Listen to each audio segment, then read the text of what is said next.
I was actually 4 years old, and I hid behind the cupboard, spying my mother for 4 days, and that's when I first realised that I had a natural talent for that sort of thing.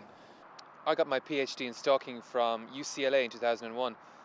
My main dissertation was on the theme of stalking in the novel Great Expectations by Charles Dickens. Funny story. I was in Dublin last year in a restaurant stalking this girl. Across from me, this man started having a massive heart attack. His wife was hysterical, started shouting, "Is there a doctor in the house? Is there a doctor in the house?" I calmly stood up, wiped my face with my napkin, walked over.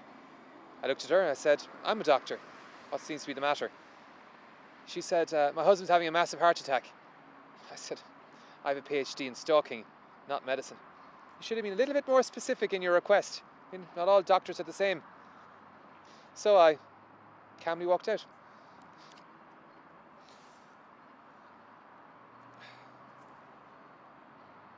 Oh, he died, by the way. Yeah. Irish people will be surprised by the number of historical figures that have been stalkers throughout the years. Michael Collins, there was a man who wasn't afraid to stalk a good filly when he fancied one. His tactics are legendary. Then, of course, there was Patrick Kavanagh. There's a man who'd sit for hours on end, squinting through his glasses in O'Shea's washroom on the banks of the Grand Canal. In fact, you can still see his statue to this day as he takes a quiet peek as the young girls go by in their 2s and 3s. They say he wrote some of his best poetry when he was on the stalk. In fact, Ireland has the highest rate of stalking per capita in the EU, and that's a fact I'm particularly proud of.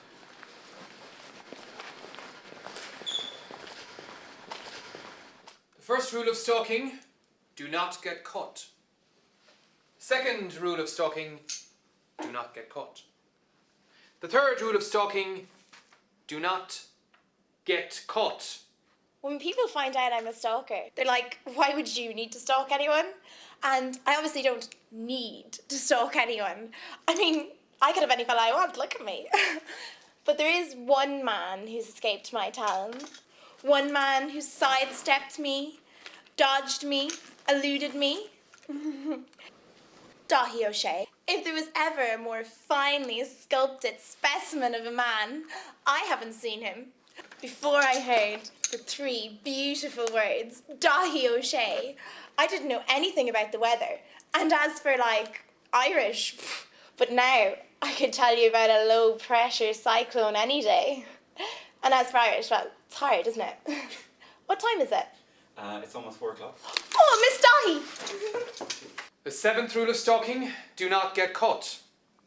And the 8th and final rule of stalking: if you do get caught, get them to sign this P1643A form. It'll save yourselves a lot of legal problems later on. Okay? We should break for 15 minutes for snacks, okay?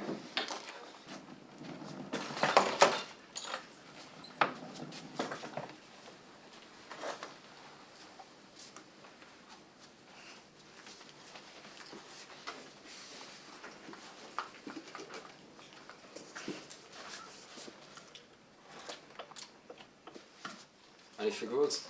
I'm not sure. I'll have to check downstairs. It's grand, yeah. Do you want to give me your number there and I'll call you when you're down there and I don't have my phone on me. it's okay, just give me your number anyway and I'll call it and hang up and then you'll have mine. And if your phone is down there you can let me know if you got the figures, because you know. Yeah, I gotta go.